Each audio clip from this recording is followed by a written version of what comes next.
Now, let's take a look at what to watch this week for clues on the US Federal Reserve's rate path.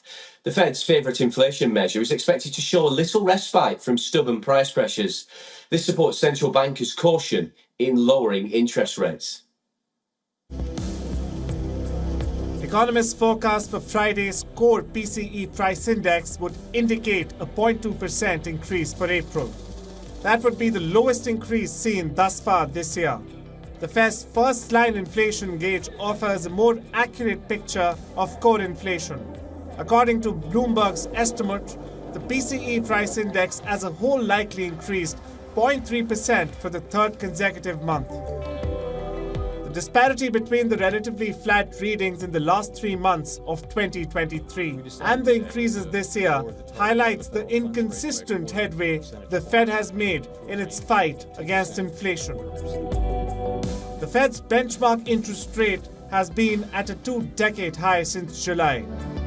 Chair Jerome Powell emphasized the importance of waiting for more evidence that inflation is consistently heading towards the 2% target before acting on rate cuts.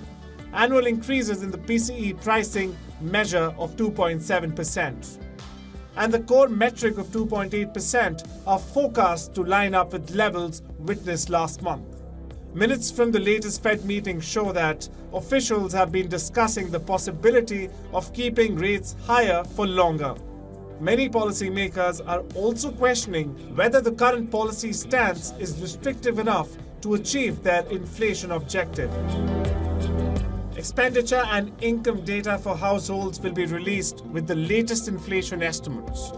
The data will shed light on service spending following the previously announced flat retail sales in April. This comes even as demand expanded at a strong rate in the March quarter. Other data for the week include revised gross domestic product on Thursdays for the March quarter. Economists forecast growth probably cooled from the government's initial estimates. The Fed on Wednesday will issue its beige book summary of economic conditions. Investors will focus for any clues from their speeches on the Fed's rate path and the timing of the first rate cut. Bureau Report, WION, World is One.